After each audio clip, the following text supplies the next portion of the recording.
धन्यवाद। सबसे पहले मैं आदरणीय यशवंत सिन्हा जी का बहुत बहुत स्वागत करना चाहता हूं। मैं धन्यवाद भी देता हूं कि आज हमारे बीच में हैं और न केवल हमें बल्कि बहुत बड़े पैमाने पे लोगों को खुशी है इस बात की कि देश को विपक्ष ने एक बहुत ही सूझबूझ के साथ और आज के समय की परिस्थितियों के समझते हुए जो प्रत्याशी बनाए हैं उनके समर्थन में जहां हमारी पार्टी है वहीं और भी दलों को साथ जोड़ने का काम करेंगे। हमारे देश को समय समय पर राष्ट्रपति मिले हैं और इस समय देश जिन हालातों से गुजर रहा है ये आदरणीय यशवंत सिन्हा से बेहतर कोई प्रत्याशी नहीं हो सकता। देखने को और देखने आने को आंकड़े तो हैं सरकारों के पास, लेकिन सरकारें खोखली सी हैं। उस स्थान पर बैठ करके सरकार को दिशा दिखाने के लिए और कॉन्स्टिट्यूशन जो हमारा संविधान है उस संविधान के रास्ते पे चलाने के लिए इनसे बेहतर मैं समझता हूं आज प्रत्याशी कोई नहीं है। इसलिए हमारी पार्टी और हमारी पार्टी के साथ बहुत सारे और दल भी आपका समर्थन करेंगे। मैं एक बार फिर आपका बहुत बहुत स्वागत करता हूं, बहुत बहुत बधाई देता हूं।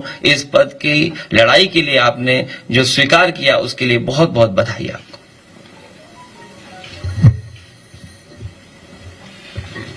माननीय यशवंत जी,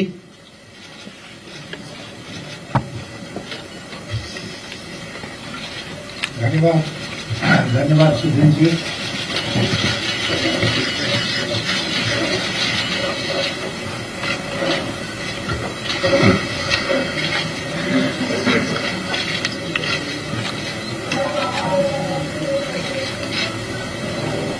एक बार फिर आपके बीच में इस हॉल में आकर मुझे बहुत खुशी हो रही है। अखिलेश जी के साथ तो कई बार यहाँ पर हम आए हैं और आपके साथ मुलाकात हुई है। इस बार परिस्थिति कुछ विशेष है। सबसे पहले तो मुझे बहुत खुशी हुई जब अखिलेश जी से हमने पूछा मुलायम सिंह जी के बारे में। उन्होंने कहा कि उनकी तबीयत ठीक है। मैं उनको ढेर सारी शुभकामनाएं देता हूं और ईश्वर से प्रार्थना करता हूं कि वो उनको स्वस्थ और दीर्घायु बनाए।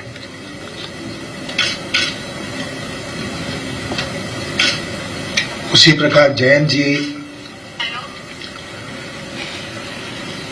इनके पिताजी के साथ बहुत दिनों तक हमने काम किया था, बहुत मित्र थे। एक घटना आपको बताता हूं ऐसी थोड़े हल्के ढंग से कि 1989 में, जो आप में से बूढ़े लोग हैं उनको याद होगा कि मैं राष्ट्रपति भवन से वापस आ गया था। शपथ हमने नहीं ली थी क्योंकि वहां पहुंचने पर पता चला कि हमें राज्य मंत्री का शपथ दिलाया जा रहा है। तो मैं वापस मुड़ा। तो जब वापस मुड़ा तो सबसे पहले कौन वहां पर मिला? अजीत सिंह जी। वो अपनी पत्नी के साथ जा रहे थे और हमको लगता है कि शपथ लेने वालों में वो अंतिम व्यक्ति थे जो जल्दी जल्दी जा रहे थे राष्ट्रपति भवन के उस हॉल में। उन्होंने हमसे पूछा, यशवंत क्या हुआ? तो मैंने कहा मैं बाद में बताऊंगा, अभी तो आप जाके शपथ लीजिए। तो अजीत सिंह जी से, जैसे मुलायम सिंह जी से, बहुत उनके साथ नजदीक से काम करने का मौका मिला, जिसके लिए मैं अपने को बहुत सौभाग्यशाली समझता हूं। ये शहर एक तरह से अटल जी का रहा है। अटल जी ने लखनऊ को ही चुना था अपने लोकसभा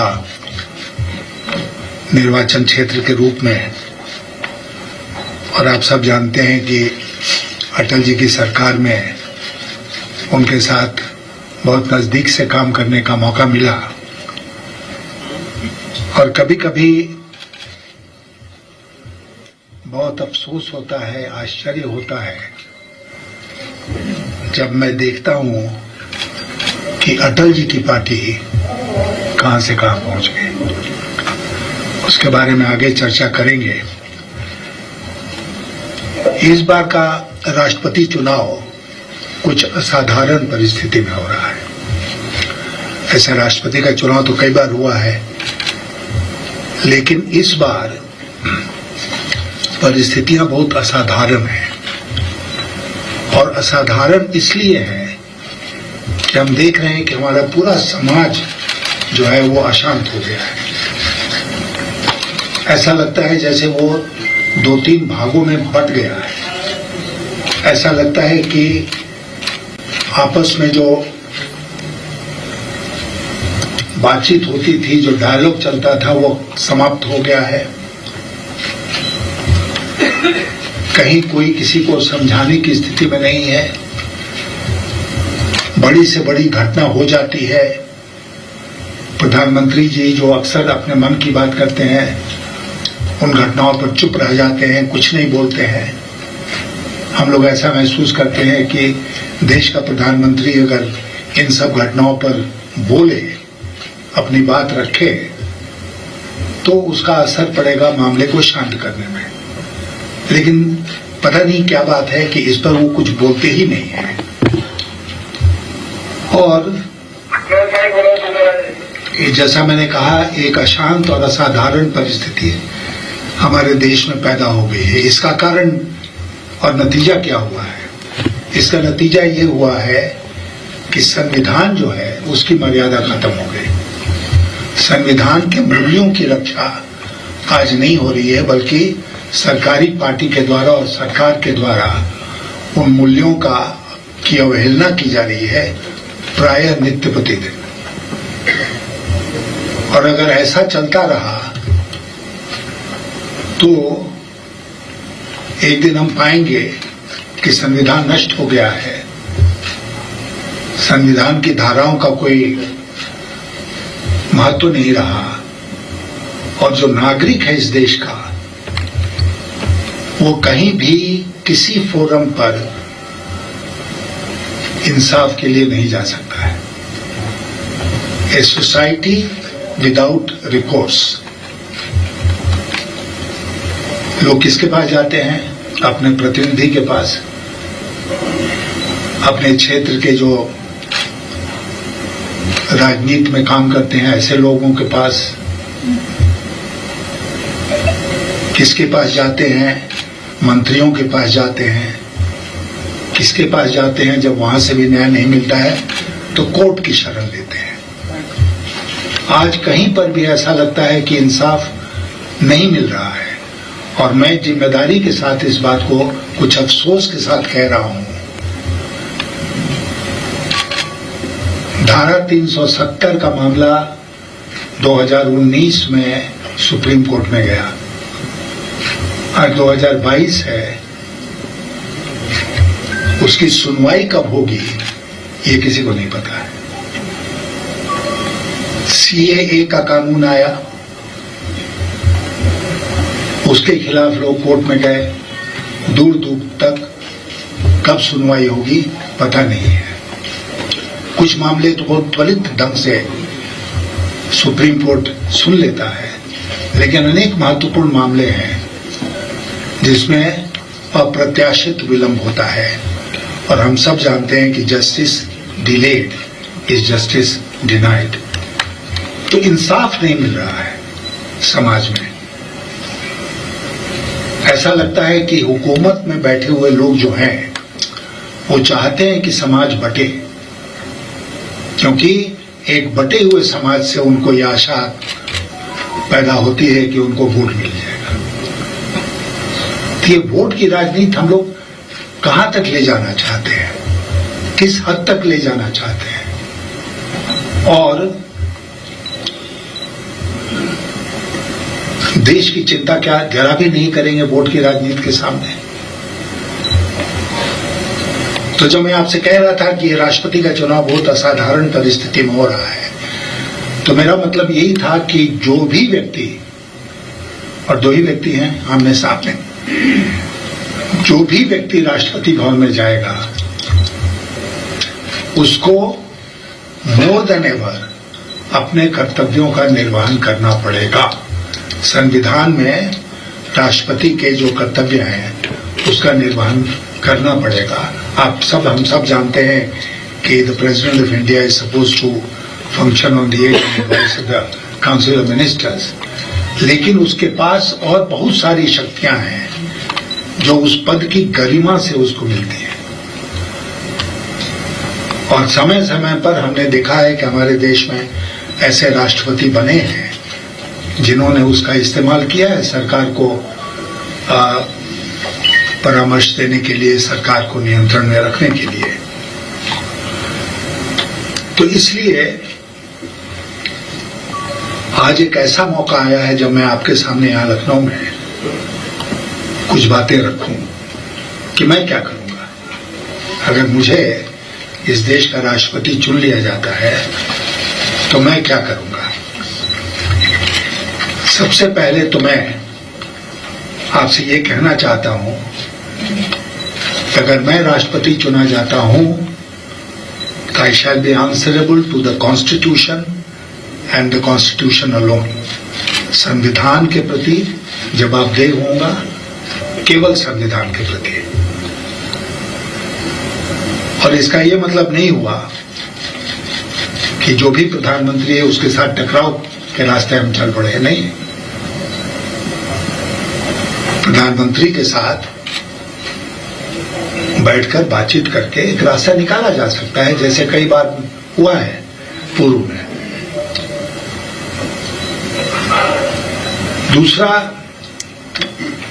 कि मैं राष्ट्रपति भवन में कॉन्स्टिट्यूशन, संविधान के संरक्षक के रूप में काम करूंगा, कस्टोडियन ऑफ द कॉन्स्टिट्यूशन। अगर मेरे ध्यान में ये बात आती है कि भारत की सरकार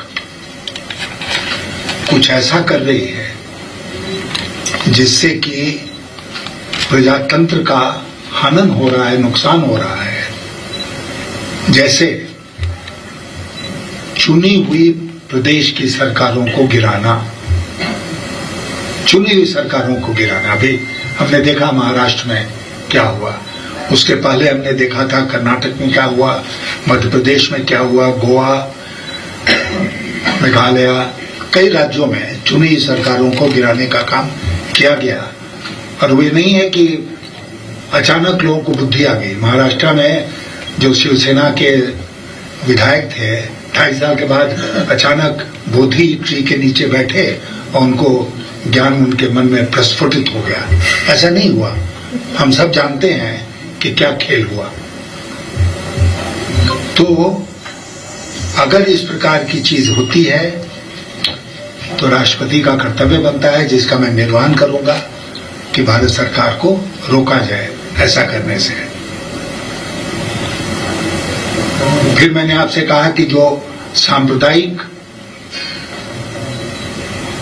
एक समाज का सांप्रदायिक ढंग से बंटवारा हो रहा है, कम्युनल पोलराइजेशन, उसको रोकने का प्रयास करूंगा। उसके अलावा मैं आपसे वादा करके जाना चाहता हूं यहां पर कि I shall defend the freedom of the press, freedom of speech and rights and freedoms guaranteed to the individual under the constitution. Press का क्या हाल है, न आपसे छिपा है, न हमसे छिपा है। और मैं इस मौके का फायदा उठा के निंदा करता हूं जुबैर की गिरफ्तारी का, जो बिल्कुल ही नाजायज है, और बाकी प्रेस के ऊपर भी जो आक्रमण हो रहा है देश के विभिन्न भागों में। कल इसी शहर में सरकारी पक्ष की जो उम्मीदवार हैं वो आने वाली हैं। आपकी मुलाकात होगी उनसे? आपकी मुलाकात होने वाली है? हाँ होगी। वो पीसी कर रही है। हाँ आने निशान में शेर में लोग हाँ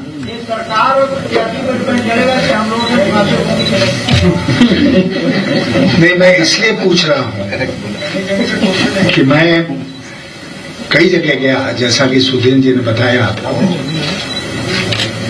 और मैं हर जगह पूछता हूँ कि भाई वो गई तो उन्होंने कोई पीसी किया, देश की जो स्थिति है उस पर उन्होंने कुछ बोला, आर्थिक स्थिति जो देश की है उसके बारे में उनके क्या ख्याल है, जो विदेश नीति है देश की उसके बारे में उनके क्या ख्याल हैं, और समाज में जो कुछ हो रहा है उसके बारे में उनके उद्गार क्या हैं। तो मैं अपनी शुभकामनाएं आपको देता हूं कि कल जब आपके शहर में आती हैं तो आपसे मुखातिब हों, ये मेरी शुभकामना भी है और आप उम्मीद भी है। लेकिन अगर सबसे सम्मिलित रूप से वो नहीं मिलती हैं, एक दो लोगों से मिलती हैं, क्योंकि हम देखते हैं कि सरकार में जो संवाद है वो एक तरफा है। एक व्यक्ति बोलता है, सब लोग सुनते हैं कि जब प्रधानमंत्री जी ने 8 साल में कोई प्रेस कॉन्फ्रेंस नहीं किया है तो हम राष्ट्रपति के उम्मीदवार से क्यों ये उम्मीद करें कि वो प्रेस कॉन्फ्रेंस करेंगी।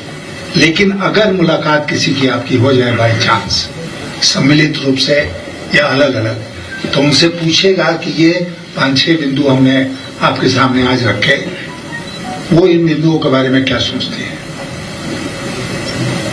क्या कहती है, क्या इस तरह का जो आपके सामने एक प्लेज हमने लिया है वो इस तरह का प्लेज लेने को तैयार है, क्या वो संविधान की रक्षा करने को तैयार है, या वो एक साइलेंट खामोश राष्ट्रपति बन के रह जाएंगे। भारत को आज के दिन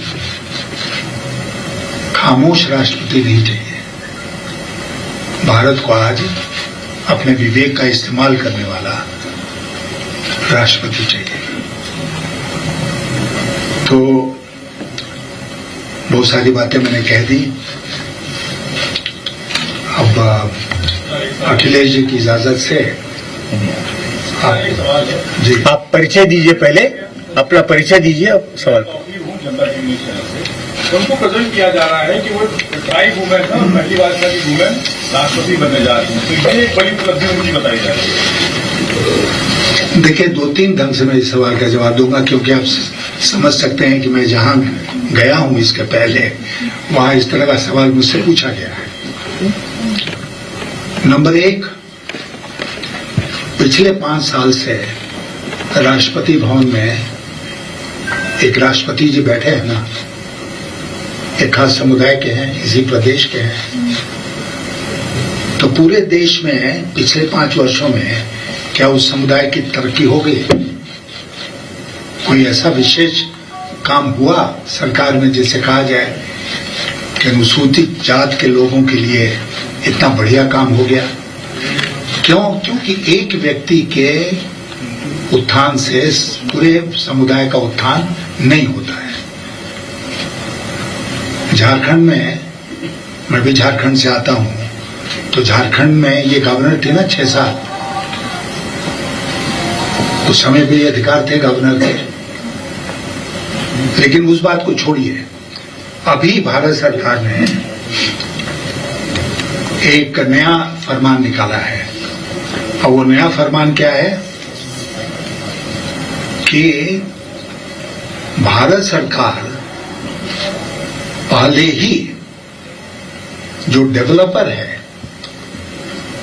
डेवलपर कौन है आज के दिन, 1-2 लोग जो हैं आप जानते हैं, तो जो डेवलपर है उससे वो जिस इलाके का डेवलपमेंट होने वाला है उसके पैसे ले लेंगे।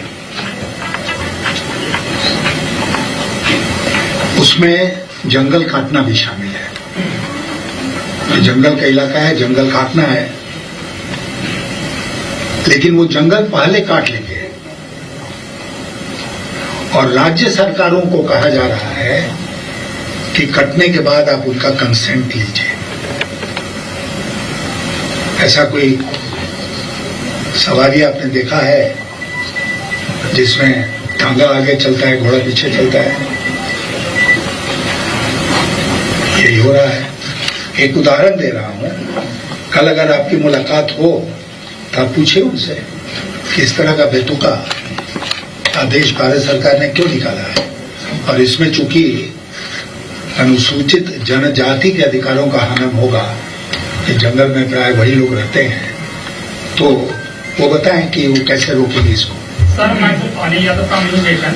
सवाल ये है कि आप मोदी जी की पॉलिसी के विरोधी इसलिए हैं कि उनकी कैबिनेट में आपको जगह नहीं मिली, पार्टी से टिकट नहीं मिला, क्योंकि 2001 में जब गुजरात में बोझा टंगे हुए थे तब आपको कोई बयान मोदी जी के खिलाफ नहीं है।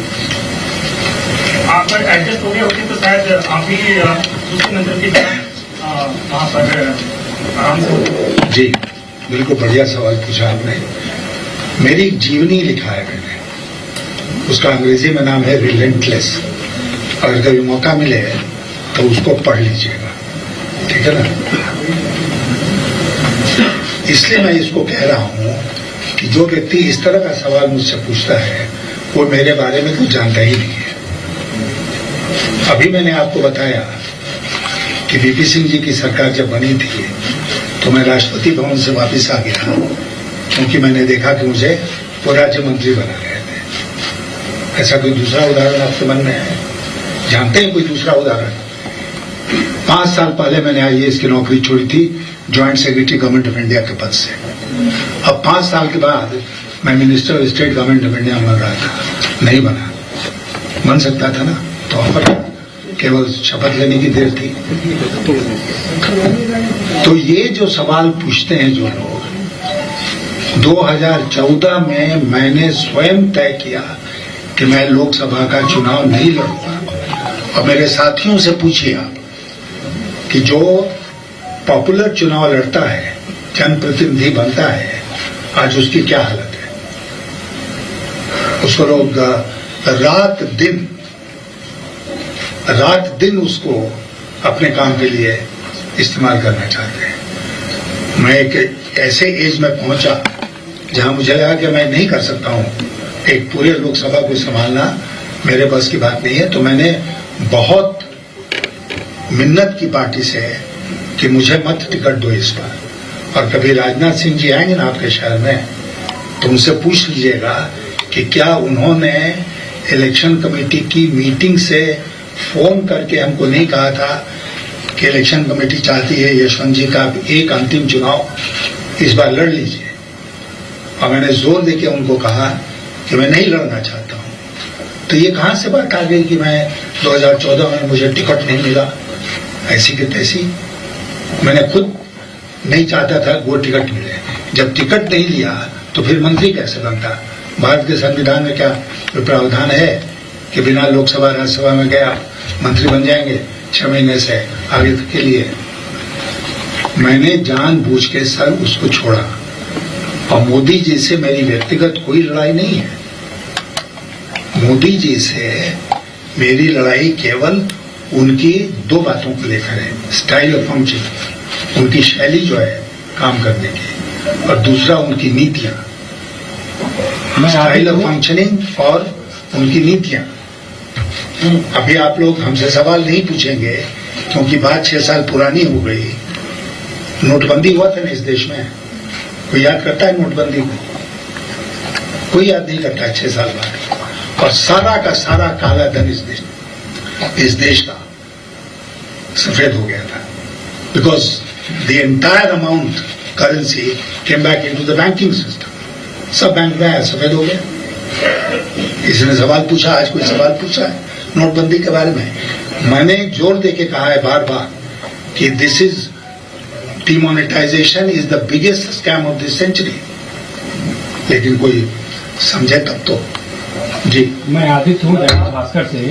मैं ये कह रहा था कि जिस तरीके से विपक्ष पार्टियां आपको सपोर्ट कर रही है, तो उत्तर प्रदेश में मायावती ने खुद को अलग कर लिया, कहा कि मैं द्रौपदी जी को मतलब बनाऊंगी, तो विपक्ष कितना एक होकर आपको जिताने का प्रयास करेगा? देखिए, जिस बैठक में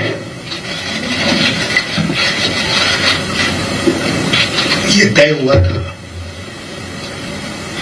उसमें अखिलेश जी थे, जयंत जी थे, इन लोगों ने बाकी विपक्षी दलों के साथ मिलकर तय किया। बहुत विचार विमर्श हुआ। उसके बाद जब मेरे नाम की बात आई और फाइनलाइज होने वाली थी, तो अखिलेश जी को याद होगा शरद पवार जी के घर पर अनौपचारिक रूप से बैठक चल रही थी, तो शरद पवार जी ने हमको फोन किया और खड़गे जी ने, जो कांग्रेस के राज्यसभा में नेता हैं, उन्होंने हमको फोन किया और ये कहा कि हम लोगों ने ये तय किया है, आप इसको स्वीकार कीजिए। तो मैंने हामी भर दी। क्यों हामी भर दी?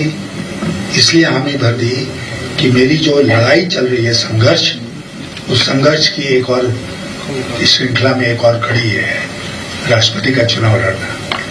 तो इस तरह मैं राष्ट्रपति का उम्मीदवार बना। अगर 15-20 दिन पहले मुझसे कोई पूछता कि आप राष्ट्रपति के उम्मीदवार बनने वाले हैं क्या, तो मैं समझता कोई बहुत हमारे साथ क्रूअल जोक कर रहा है, लेकिन आज के दिन सच्चाई है। तो इसलिए लोगों ने तय किया, विपक्षी दलों ने। मायावती जी उस बैठक में नहीं थी, नहीं थी, उनको शायद निमंत्रण भी नहीं था, इसलिए मुझे आश्चर्य नहीं हुआ।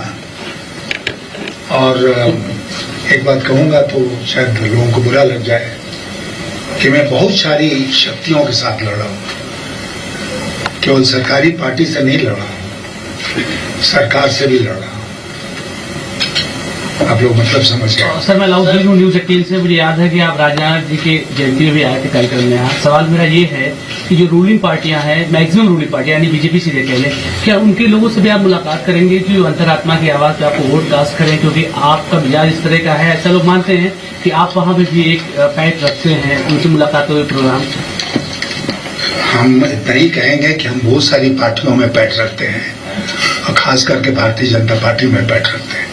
जी, गंगा से मेरा सवाल ये कि बात आपने कही, विपक्ष के लिए आप फर्स्ट चॉइस आप नहीं थे। उन्होंने चाहा कि शरद पवार जी लड़ जाए, उन्होंने मना कर दिया, देन दे चूज यू, फिर उन्होंने आपको चुना और आप अब चुनाव लड़ रहे हैं। तो आपने जो बात की क्रूअल मजाक मैं कहता, तो ये आपको लग नहीं रहा कि विपक्ष ने आपके साथ? देखिए, आपको मैं तथ्यों की जानकारी दे दूं। केवल शरद पवार जी नहीं थे, शरद पवार जी ने मना कर दिया तो फिर फारूक अब्दुल्ला का नाम आया, फारूक अब्दुल्ला साहब ने भी मना कर दिया तो फिर गोपाल गांधी जी का नाम आया, गोपाल गांधी जी ने मना कर दिया, तब मैं चौथे चॉइस के रूप में उभरा, चौथा, सेकंड नहीं। लेकिन देश भर में मैं एक बात कह रहा हूं कि अगर मुझे 10वां चॉइस भी रखा जाता तब भी मैं स्वीकार करता, क्योंकि ये लड़ाई लड़नी है। सर, मैं मयूर शुक्ला हूँ जी टीवी से। सर, अटल जी का जिक्र किया आपने जिस तरीके से कि उस समय में जो पार्टी थी और अभी में बहुत बदलाव हो गया, आप निराश भी है उसको लेकर, और उस समय के जो उनके साथ के नेता थे उनको दरकिनार किया जाता है अभी फिलहाल। तो क्या उनकी नीतियों को लेकर आप आगे भी जिक्र करेंगे? अटल जी की जो सोच थी, विचारधारा थी, उनके जो साथ के नेता थे जिनको दरकिनार किया गया, उनको साथ लाने की कोशिश करेंगे? देखिए, ऐसा कोई प्रयास करने का हमारा इरादा अभी नहीं है। अटल जी के साथ काम करने में हम लोगों को बहुत आनंद आता था, और आनंद इसलिए आता था कि अटल जी सहमति में विश्वास रखते थे। वो स्वयं एक बहुत ही एक्स्ट्रॉर्डिनरी पार्लियामेंटेरियन था, आप इस बात को जानते हैं। एक बड़े भारी डेमोक्रेट थे, इस बात को भी आप जानते हैं। और मैं तो ऐसे कई उदाहरण यहाँ दे सकता हूँ, शायद कल सुबह हो जाए, जिसमें कि उन्होंने हम लोगों को ये आदेश दिया कि विपक्ष के लोगों के साथ बैठकर बात करके रास्ता निकालो, पार्लियामेंट का काम रुकना नहीं चाहिए, निकालिए आप लोग रास्ता। ये अटल जी थे। अटल जी दुतरफा डायलॉग में विश्वास करते थे, और डायलॉग बराबर दुतरफा होगा। आप जो कह रहे हैं ना, आज की सरकार, आज के नेता कंसेंसस में नहीं, कॉन्फ्रंटेशन में विश्वास करते हैं। आज के नेता जो हैं उनको किसी भी प्रजातांत्रिक जो संस्थाएं हैं उसकी आवश्यकता नहीं है, क्योंकि वो एक तरफा अपना चलाते हैं। यही मैं जैसे आपको एक उदाहरण देता हूं कि राष्ट्रपति का चुनाव क्यों हो रहा है? क्या इसमें कंसेंसस नहीं बन सकता था? इसी में कंसेंसस बनाते। हमारे इतिहास में कई बार ऐसा हुआ है कि कोई चुनाव नहीं हुआ और एक व्यक्ति पर सब लोग सहमत हो गए। सरकार ने प्रयास किया? नहीं। गंभीर प्रयास बिल्कुल नहीं किया। इसलिए नहीं किया क्योंकि उनको विपक्ष की जरूरत ही नहीं है।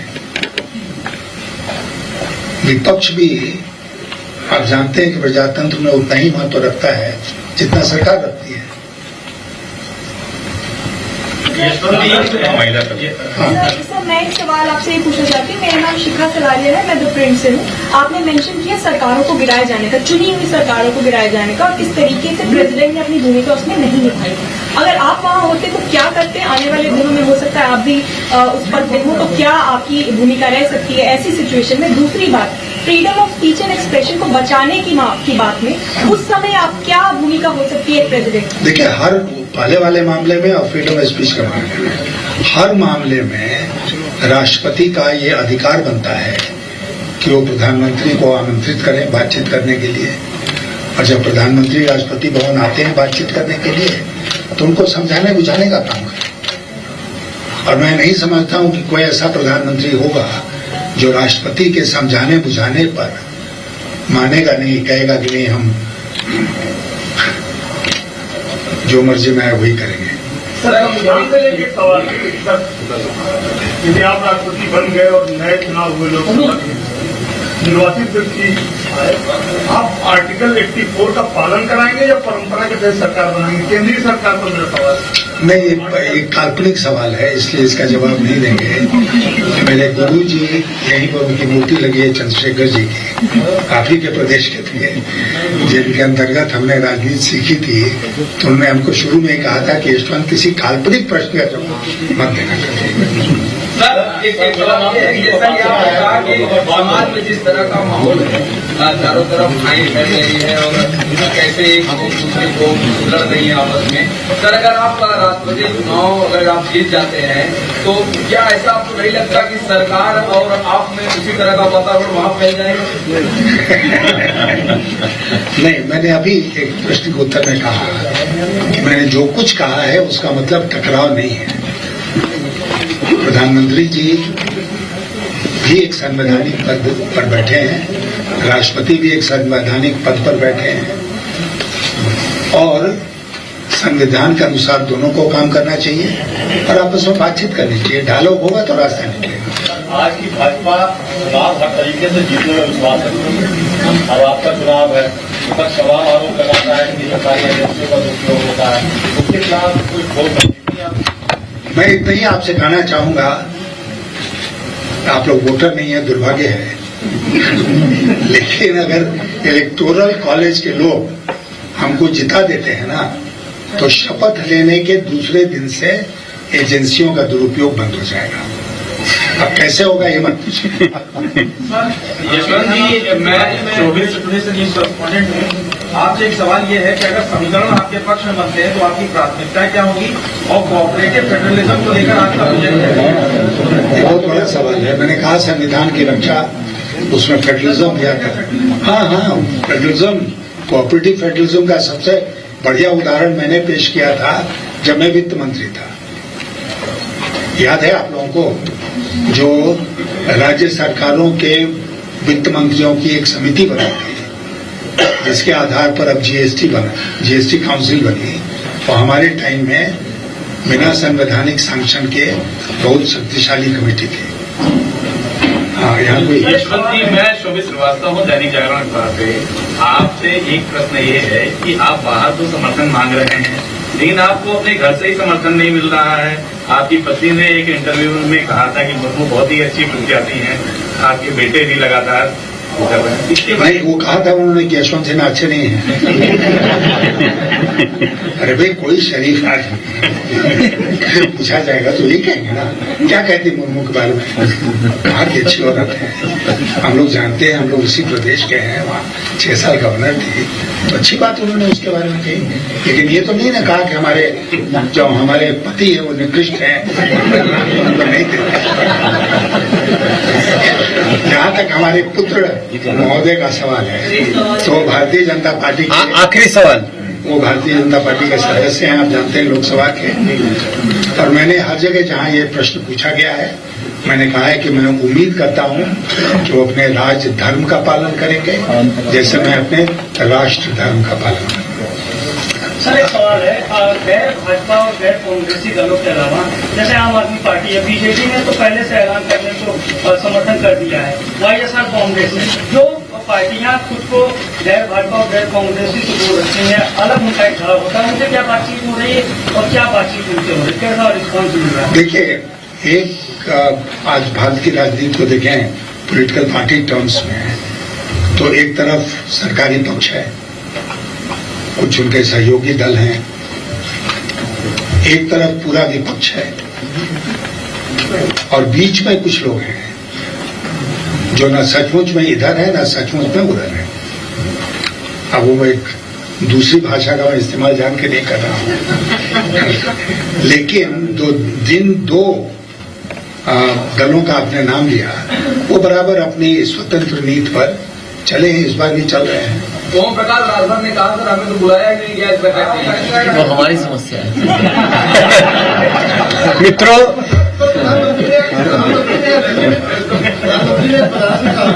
युवाओं की आकांक्षा को लेकर सरकार काम कर रही है, वहीं दूसरी तरफ अग्निपथ को लेकर लगातार युवा धरना प्रदर्शन कर रहे हैं, आज को किस तरीके से देखते हैं? देखिए, मैं मानता हूं कि अधपक्की नीतियां, अधपक्की योजनाएं इस तरह बना के अचानक मुल्क के ऊपर थोप देना बहुत ही नाजायज काम है, और ये सरकार यही कर रही है। अग्निपथ योजना के बारे में कहीं चर्चा हुई है? डिफेंस मिनिस्ट्री का ये मसला है, डिफेंस मिनिस्ट्री की एक स्टैंडिंग कमेटी है पार्लियामेंट में, इतना महत्वपूर्ण ये मसला था कि सरकार कहती कि हम इसको defence committee, standing committee defence को दे रहे हैं, वो विचार विमर्श करके सबसे राय करके और रिपोर्ट दे, उसके आधार पर हम तय करेंगे अपनी योजना। ऐसा नहीं किया, क्योंकि सरकार ऐसा करती ही नहीं है। जो स्टाइल ऑफ फंक्शन की मैंने बात की, वो इसीलिए रेलवे रिक्रूटमेंट में क्या हुआ, अग्निपथ में क्या हुआ, कहीं पर भी कुछ भी बहाली होती है तो दृश्य जो देखने को मिलते हैं। क्यों? क्योंकि युवाओं के सामने अंधकार के अलावा कुछ है ही नहीं। आज के नौकरियां हैं नहीं दूर दूर तक, तो करे क्या? सड़कों पर उतरता है। सर, मेरा एक सवाल है, आखिरी सवाल, मैं आखिरी सवाल कर रहा हूँ। मैं संदेश महान, आप परमिशन ले लीजिए आखिरी सवाल। पहले वोट दिया, मैं संदेश महान हिंदी दैनिक का लंबदार आदमी हूँ सर। मैं एक सवाल करना चाहता हूँ कि उत्तर प्रदेश में योगी सरकार है और यहाँ बुलडोजर बहुत तेजी से चल रहा है, बुलडोजर की बहुत ही खतरनाक राजनीति चल रही है। आप राष्ट्रपति बनने वाले हैं, बन गए तो हम लोगों का सौभाग्य। बुलडोजर की जो सियासत है घर दिया नहीं, वो सरकार की कितनी ज्यादा राष्ट्रपति बनते हैं, इस पर विचार होगा? देखिए, अखिलेश जी बगल में बैठे हैं, इन्होंने भी बुलडोजर का इस्तेमाल किया, लेकिन वर्ल्ड क्लास सड़कों को बनाने के लिए बनाया ना, वर्ल्ड क्लास, उसमें बुलडोजर चलाया। अब ये घर गिराने के लिए, और वो भी विशेषकर एक समुदाय विशेष का घर गिराने के लिए बुलडोजर का इस्तेमाल करना, इससे गैर कानूनी कुछ हो ही नहीं सकता है। दूसरा कुछ, जितनी भर्त्सना की जाए वो कम होगी। मित्रों, इसके बाद सफर कहाँ? नामांकन पत्र भरने के बाद, अभी हम रात को निकल रहे हैं गुजरात। नामांकन पत्र भरने के बाद यशवंत जी ने 50 से ज्यादा इंटरव्यूज दिए हैं, प्रेस कॉन्फ्रेंसेस किए हैं। आपको कल एक अच्छा मौका मिलने वाला है, दूसरे प्रत्याशी यहां आने वाली है, तो आप कृपया इसका सदुपयोग करके जो आपने आज सवाल पूछे हैं उनसे भी पूछिए, इससे लोकतंत्र मजबूत होगा। धन्यवाद। मौका मिला तो